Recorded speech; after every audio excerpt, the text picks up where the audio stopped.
নমস্কাৰ এই মুহূৰ্তত আহি পৰিছে ৰাতিপুৱাৰ কেইবাটাও গুৰুত্বপূৰ্ণ খবৰ। আজি 5 ফেব্ৰুৱাৰী অসমৰ লগতে ভাৰতৰ বিভিন্ন প্ৰান্তৰ পৰা ৰাতিপুৱাৰ কেইবাটাও খবৰ আহি পৰিছে।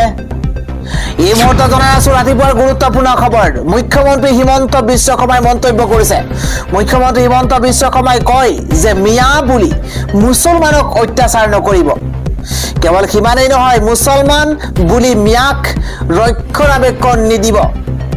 দুয়োটাৰ পাৰ্থক্যটো বুজি পাব লাগিব, এইদৰে মন্তব্য কৰিছে ৰাজ্যৰ মুখ্যমন্ত্ৰী হিমন্ত বিশ্ব শৰ্মাই। পৰৱৰ্তী খবৰটো হৈছে মিয়াৰ ল'ৰা ডিচি হ'ব, মিয়াৰ ল'ৰা IPS হ'ব। মিয়াৰ ব্ৰেণ্ড এম্বেচাডাৰ মুখ্যমন্ত্ৰী। এই মুহূৰ্তত এটা ব্ৰেকিং নিউজ, মিয়াৰ ল'ৰা ডিচি, মিয়াৰ ল'ৰা IPS হ'ব। মিয়াৰ ল'ৰা হ'ব DSP। অসমৰ চাৰিওফালে জিলিকি উঠিব মিয়া। অসমৰ চাৰিওফালে মিয়া জিলিকি উঠিব। মিয়া সমগ্ৰ বিশ্বতে এটা ব্ৰেণ্ড হৈ পৰিছে। মিয়াৰ ব্ৰেণ্ড এম্বেচাডাৰ মুখ্যমন্ত্ৰী। মন্তব্য কৰিছে মুছাৰ সভাপতি আছিক ৰাব্বানীয়ে। তেওঁ কৈছে যে মিয়াই সদায়ে কষ্ট কৰে। মিয়াই যিমান কষ্ট কৰিব পাৰে বেলেগে সমানে নোৱাৰে। পথাৰৰ পৰা বজাৰলৈকে সকলোতে মিয়া। মিয়াক কোনেও হাৰাশাস্তি নকৰিব। এই মন্তব্য কৰিছে মুছাৰ সভাপতি আছিক ৰাব্বানীয়ে। পৰৱৰ্তী খবৰটো হৈছে RSSৰ দালাল হৈছে অখিল গগৈ। শিৱসাগৰত মিয়াক অত্যাচাৰৰ পিছতো কিয় ৰক্ষা কৰিব পৰা নাই?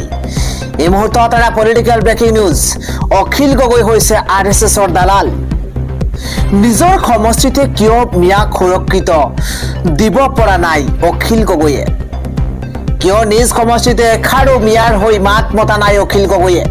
এই প্ৰশ্ন উত্থাপন হৈছে, কিয় নিজ সমষ্টিত এষাৰো মিয়াৰ হৈ মাত মতা নাই অখিলে? অখিল গগৈয়ে কেৱল দেখুৱাই মিয়াৰ ত্ৰাণকৰ্তা বুলি। মুছলমানসকলে অখিল গগৈৰ লগত হাত মিলাবলৈ লাজ পাব লাগে। আমি মুছলমান হৈ আমি কেৱল আল্লাহকহে ভয় কৰোঁ। অখিল গগৈক এইদৰে তোলা ধনা দি আবু তাহিৰ বেপাৰীয়ে বিস্ফোৰক মন্তব্য কৰিছে। তেওঁ কৈছে যে অখিল গগৈ হৈছে RSSৰ দালাল। পৰৱৰ্তী খবৰটো হৈছে SIRৰ বিৰুদ্ধে সৰ্বোচ্চ ন্যায়ালয়ত গৰজি উঠিছে এইবাৰ পশ্চিমবংগৰ মুখ্যমন্ত্ৰী মমতা বেনাৰ্জী। ন্যায়ালয়ৰ মজিয়াত বিজেপি চৰকাৰৰ বিৰোধিতা। এটা ব্ৰেকিং নিউজ এই মুহূৰ্তত, ভোটাৰ তালিকাৰ জালিয়াতিক লৈ SCত মমতাৰ গৰ্জন। নিৰ্বাচন আয়োগক তীব্ৰ ভৰ্ৎসনা এইবাৰ পশ্চিমবংগৰ মুখ্যমন্ত্ৰী মমতা বেনাৰ্জীৰ।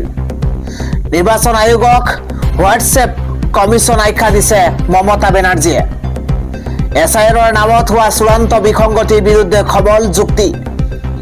অসমৰ প্ৰসংগৰে SCত যুক্তি দৰ্শাইলে এইবাৰ মমতা বেনাৰ্জীয়ে। মমতাৰ আবেদনৰ পাছতে নিৰ্বাচন আয়োগলৈ জাননী SCৰ। 9 ফেব্ৰুৱাৰীৰ ভিতৰত আয়োগৰ পৰা উত্তৰ বিচাৰিলে ন্যায়ালয়ে। মমতা বেনাৰ্জীৰ অকাট্য যুক্তিত নিৰ্বাচন আয়োগত জোকাৰণি আৰম্ভ হৈছে। সৰ্বোচ্চ ন্যায়ালয়ত বহু বিস্ফোৰক তথ্য দাখিল মুখ্যমন্ত্ৰী মমতা বেনাৰ্জীৰ। আয়োগৰ হাৰাশাস্তি হেঁচাৰ বাবে 100ৰো অধিক বিয়লৰ মৃত্যু হৈছে। SIRৰ জৰিয়তে কেৱল বঙালী লোকক টাৰ্গেট কৰাৰ অভিযোগ উত্থাপন হৈছে। 24 বছৰৰ পাছত নিৰ্বাচনৰ পূৰ্বে খৰখেদাকৈ SIRৰ কাৰণ কি? 2টা বছৰ লগা কাম কিয় 3 মাহত জোৰকৈ কৰা হৈছে? SIR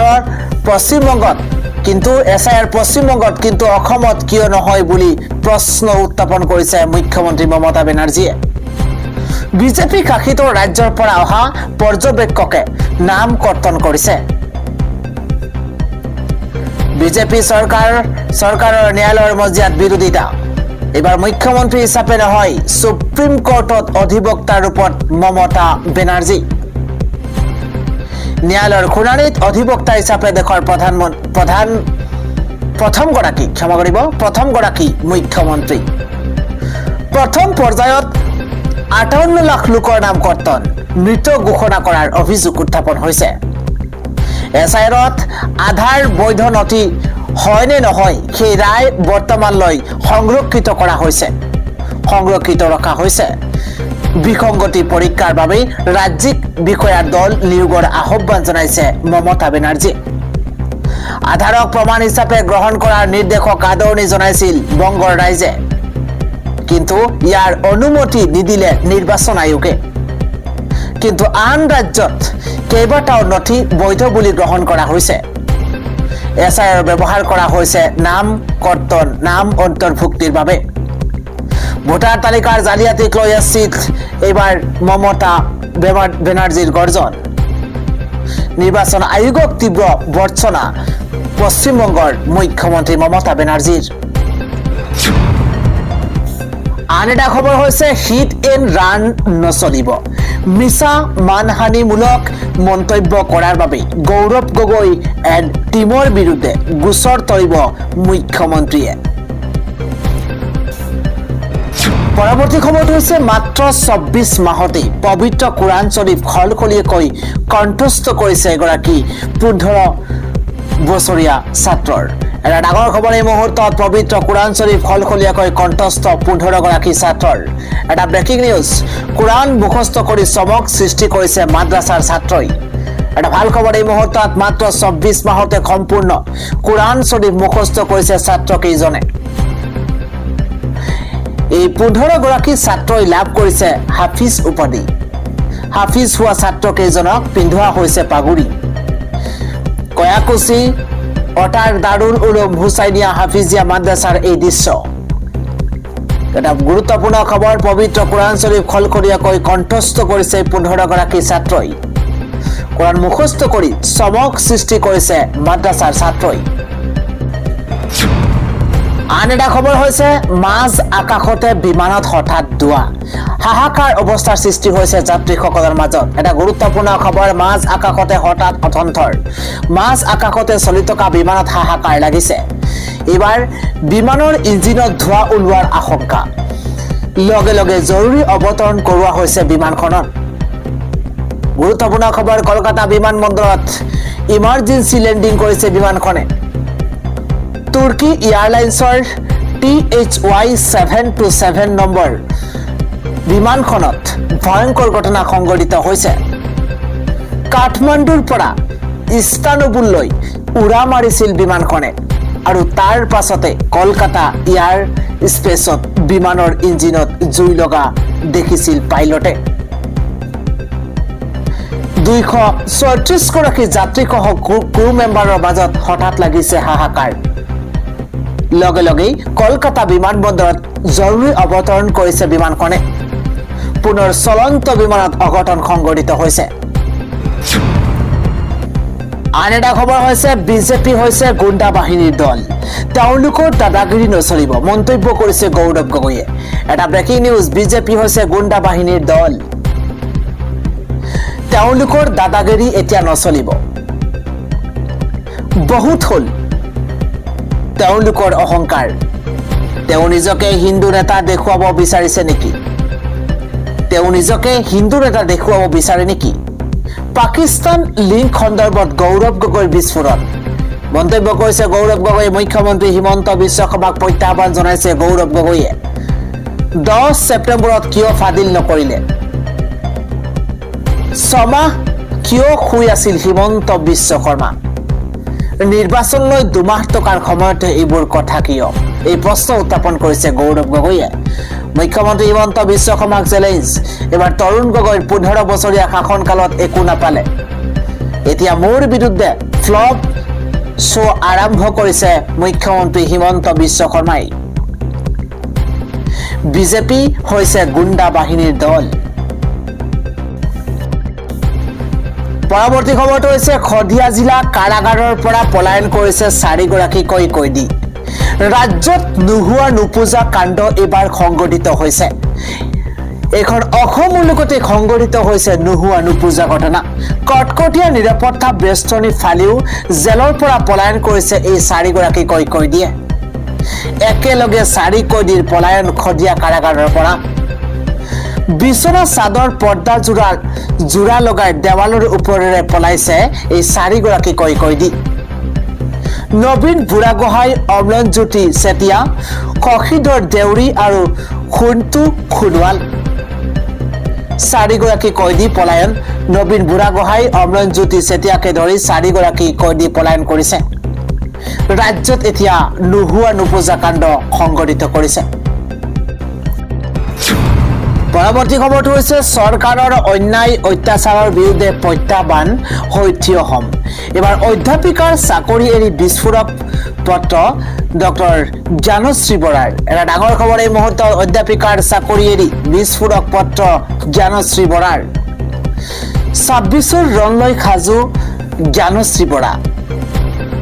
জ্ঞানশ্ৰী বৰাই পত্ৰক লৈ এতিয়া ব্যাপক চৰ্চা অব্যাহত আছে কি লিখা আছে জ্ঞানশ্ৰী বৰাৰ পত্ৰত যিকোনো ব্যক্তিৰ বাবে অধ্যাপনাৰ চাকৰিটো এটা সপোনৰ চাকৰি তেওঁ লিখিছে অসমৰ মুখ্যমন্ত্ৰীতকৈও বেছি দৰমহা পোৱা চাকৰি মই এৰি আহিছো তথাপিও বিগত দিনবোৰত মই সুখী হ'ব পৰা নাছিলো বহুবাৰ ভাবিলো নিজকে প্ৰশ্ন কৰিলো মই নিজৰ এই জীৱনটো সমাজৰ বাবে উৎসৰ্গা কৰিব বিচাৰো সমাজৰ সমস্যাবোৰৰ বাবে মাত মাতিব বিচাৰো মই চৰকাৰৰ অন্যায় চৰকাৰৰ অত্যাচাৰৰ বিৰুদ্ধে প্ৰত্যাহ্বান হৈ থিয় হ'ম আত্মজনৰ শোষিত বঞ্চিতজনৰ সাহস হ'ব বিচাৰো চৰকাৰী চাকৰিত মাত মতাৰ অধিকাৰবোৰ হেৰাই যায় মই ধমকি ৰ'ব নোৱাৰো মই যুঁজিব লাগিব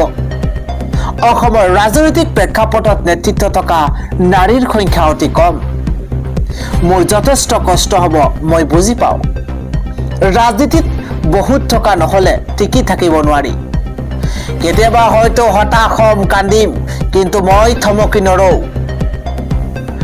অৰ্থ সৰ্বস্ব ৰাজনৈতিক ব্যৱস্থাটোৰ মোৰ পথটো জটিল হ'ব বহুত কষ্টকৰ হ'ব নিৰ্বাচনৰ আগে আগে হাতে হাতে টকা বিলোৱাৰ ৰাজনীতি মই নকৰো প্ৰজন্মক সাহসী কৰিব বিচৰা ৰাজনৈতিক পৰিৱেশৰ কথা পাতিম মই নাজানো মই এই চিন্তা কিমান বেছি প্ৰেক্টিকেল মই নাজানো মোৰ এই চিন্তা কিমান বেছি প্ৰেক্টিকেল হ'ব যদি আপোনালোকে সাহস দিয়ে মই নিশ্চয়কৈ পাৰিম মোক আশীৰ্বাদ কৰিব মই মোৰ যাত্ৰা আৰম্ভ কৰিছো অধ্যাপিকাৰ চাকৰি এৰি এই বিস্ফোৰক পত্ৰ ডক্টৰ জ্ঞানশ্ৰী বৰাৰ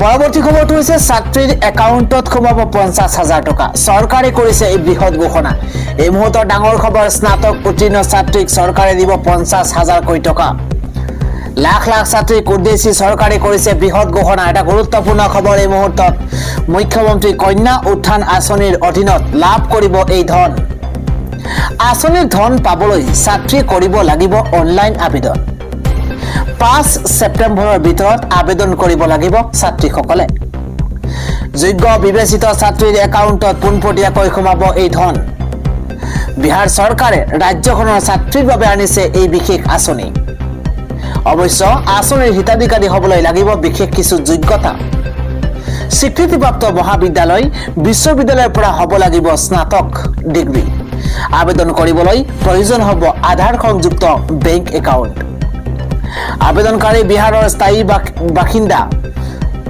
হোৱাটো বাঞ্ছনীয় প্ৰয়োজন হ'ব আয়ৰ প্ৰমাণ আধাৰ স্নাতক উত্তীৰ্ণৰ চাৰ্টিফিকেট পৰৱৰ্তী খবৰটো হৈছে বিজেপিৰ এজন মুখ্যমন্ত্ৰীয়ে টাৰ্গেট কৰিছে মুছলমানক ৰাজ্যসভাত খৰব হৈ পৰিছে এইদৰে মল্লিকাৰ্জুন খড়গে এটা ডাঙৰ পলিটিকেল ব্ৰেকিং নিউজ বিজেপিৰ এজন মুখ্যমন্ত্ৰীয়ে মুছলমানৰ বিৰুদ্ধে কৰা মন্তব্য গণতন্ত্ৰৰ বাবে বিপদ ঘণ্টা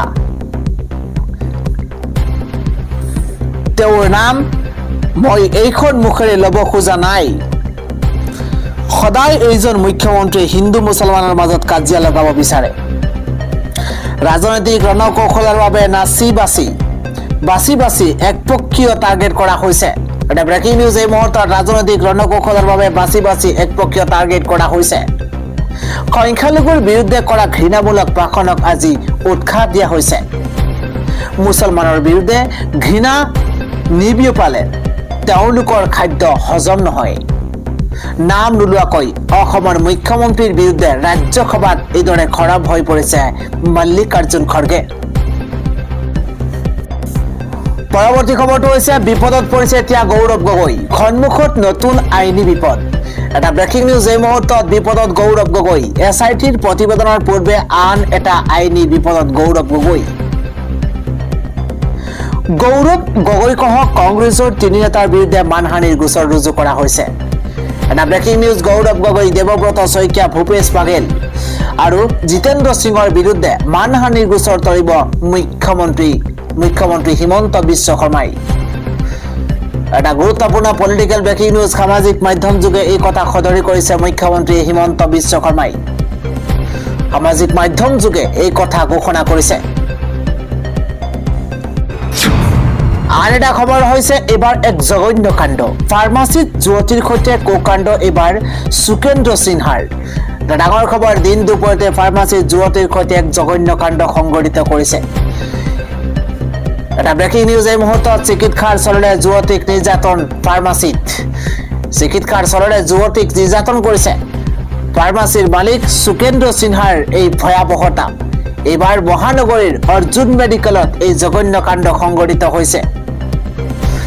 মহানগৰীৰ এই কাণ্ড সংঘটিত হৈছে বুলি জানিব পৰা গৈছে। ইতিমধ্যে সুকেন্দ্ৰ সিনহাক গ্ৰেপ্তাৰ কৰিছে আৰক্ষীয়ে। মহানগৰীৰ চচলত সমগ্ৰ ঘটনা সংঘটিত হৈছে। দিন দুপৰতেই ফাৰ্মাচীত যুৱতীৰ সৈতে জঘন্য কাণ্ড কৰি এতিয়া বিপদত পৰিছে। দিন দুপৰতেই ফাৰ্মাচীত যুৱতীৰ সৈতে কুকৰ্ম। চিকিৎসাৰ চলৰে যুৱতীক নিৰ্যাতন কৰাৰ গুৰুতৰ অভিযোগ উত্থাপন হৈছে। এগৰাকী ফাৰ্মাচীৰ মালিক সুকেন্দ্ৰ সিনহাৰ এই ভয়াৱহতা তাৰ পিছতে গ্ৰেপ্তাৰ কৰিছে ইতিমধ্যে আৰক্ষীয়ে।